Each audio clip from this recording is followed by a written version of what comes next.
हर हर महादेव दोस्तों, कैसे हैं आप सब। उम्मीद करती हूँ सभी स्वस्थ होंगे। आप सभी को आने वाले नव वर्ष की हार्दिक शुभकामनाएं।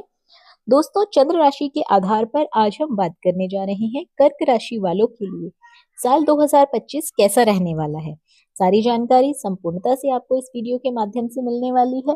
साथ ही साथ आपको एक महा उपाय भी अंत में जरूर बताया जाएगा, तो वीडियो के अंत तक जरूर बने रहें ताकि आपको संपूर्णता से सारी जानकारी प्राप्त हो सके। तो दोस्तों, सबसे पहले बात करते हैं नौकरी और व्यवसाय को लेकर साल 2025 आपका कैसा जाने वाला है। कार्य व्यवसाय की दृष्टि से वर्ष की शुरुआत बहुत ही उत्तम रहेगी। वर्ष की शुरुआत में सप्तम स्थान पर गुरु ग्रह की दृष्टि प्रभाव से आप व्यापार में उन्नति ही उन्नति करेंगे।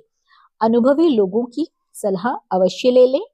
व्यापार में अपने भाइयों का भी आपको सहयोग प्राप्त हो सकता है। नौकरी पेशा जो व्यक्ति हैं वो एकादश स्थान के गुरु, उनके कारण उनको लाभ प्राप्त होगा। साथ ही साथ प्रमोशन की भी संभावनाएं निश्चित रूप से बनी हुई है। आपका प्रमोशन इस साल जरूर होगा। शनि का गोचर मार्च तक आपकी राशि से अष्टम भाव पर रहेगा। शनि की अष्टम ढैया के प्रभाव से मार्च में आप मुक्त हो जाएंगे। इसलिए मार्च तक का जो समय है उसमें विशेष रूप से आपको अपने कार्य क्षेत्र में नौकरी में सावधानी बरतने की आवश्यकता है। जो शनि की ढैया का प्रभाव है वो मार्च तक आपके ऊपर रहने वाला है। अपने कामों में लापरवाही बिल्कुल भी ना करें, अन्यथा इसका प्रभाव आपके कार्य पर, आपके करियर पर, विपरीत स्थितियों पर पड़ सकता है। वर्ष के मध्य के बाद देवगुरु बृहस्पति का गोचर आपकी राशि से द्वादश भाव पर होगा, इसलिए कुछ आकस्मिक लाभ की संभावनाएं बन सकती हैं। नौकरी पेशा व्यक्तियों का स्थानांतरण का योग वर्ष के मध्य के बाद ही बनेगा। बात कर लेते हैं आर्थिक दृष्टि से 2025 कैसा रहने वाला है। आर्थिक दृष्टि से वर्ष की शुरुआत उत्तम रहेगी। जैसा कि मैंने पहले बताया, धन आगमन निरंतरता बनी रहेगी। आर्थिक स्थिति को सुदृढ़ करने के लिए आपको अपने भाइयों का पूर्ण सहयोग प्राप्त हो सकता है। वर्ष के मध्य तक एकादश स्थान के गुरु आपके लिए कुछ लाभ के अवसर बनाएंगे। फरवरी में देवगुरु बृहस्पति का मार्गी होना आपके लिए अति लाभदायक सिद्ध होगा। वर्ष मध्य के भाग में आपकी राशि से 12वें भाव में गुरु ग्रह का गोचर धन के निवेश में मामले में विशेष रूप से सावधानी बरतने का संकेत आपको दे रहा है। अष्टम भाव में राहु का गोचर और नवम भाव में शनि का गोचर वर्ष के मध्य के बाद आर्थिक रूप से आपको जोखिम उठाना पड़ सकता है, तो आपको इस मामले में पहले से ही सावधानी बरतने की आवश्यकता है। वर्ष के मध्य के बाद आपको संभल कर खर्चा करना है, संभल कर निवेश करना है। किसी को पैसे नहीं देने, नहीं तो आप कर्ज के मामले में फंस सकते हैं। दोस्तों, इसके बाद आती है घर परिवार और रिश्ते आपके लिए साल 2025 में कैसे रहने वाले हैं। तो पारिवारिक दृष्टि से वर्ष का प्रारंभ अनुकूल रहेगा। व्यवसायिक व्यवस्था के कारण आप अपने परिजनों को अधिक समय नहीं दे पाएंगे, परंतु आपके परिवार में सुख शांति का वातावरण बना रहेगा। आपके भाइयों का आपको विशेष रूप से सहयोग प्राप्त हो सकता है। संतान की दृष्टि से देखा जाए तो वर्ष का प्रारंभ अनुकूल रहने वाला है। पंचम स्थान पर गुरु ग्रह की दृष्टि प्रभाव से आपके बच्चों की उन्नति होगी। यदि आपके बच्चे विवाह के योग्य हैं तो साल के मध्य में यानी कि मई जून के बाद निश्चित रूप से उनका विवाह तय हो जाएगा। हो सकता है कि अगले ही साल उनका विवाह भी हो जाए साल के अंत तक। आपकी संतान बौद्धिक बल से अपने लक्ष्य को इस वर्ष जरूर प्राप्त कर लेगी। उनकी शिक्षा में भी सुधार आएगा और जो नव विवाहित व्यक्ति हैं उनको संतान रत्न की प्राप्ति भी साल के मध्य में या अंत समय तक अवश्य रूप से हो जाएगी।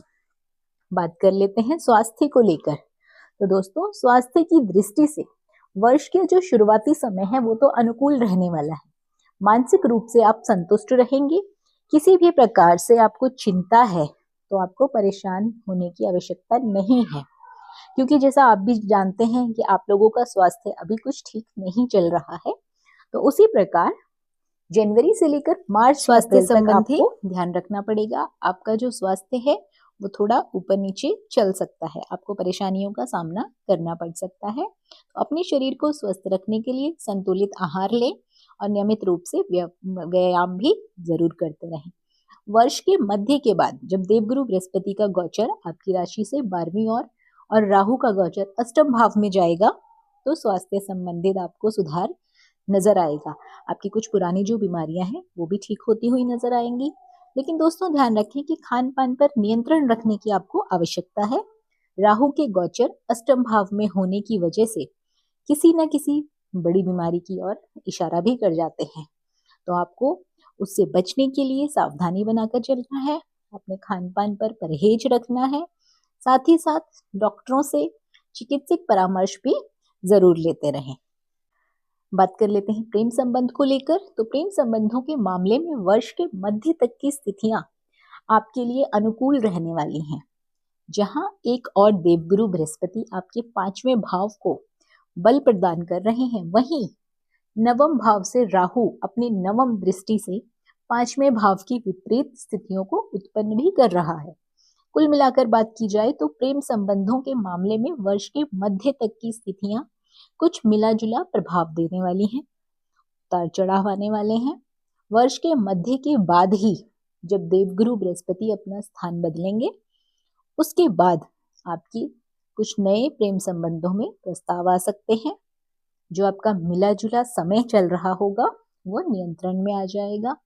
तो आपको ऐसी स्थिति में अपने ऊपर नियंत्रण रखने की आवश्यकता है। पूरे वर्ष अपने आप को शांत रखने की आवश्यकता है। बात कर लें यात्राओं को लेकर। दोस्तों वर्ष की शुरुआत से ही आपकी छोटी मोटी यात्राएं शुरू हो जाएंगी। मई के बाद आप लोग बड़ी यात्रा भी कर सकते हैं, कहीं धर्म यात्रा पर भी निकल सकते हैं।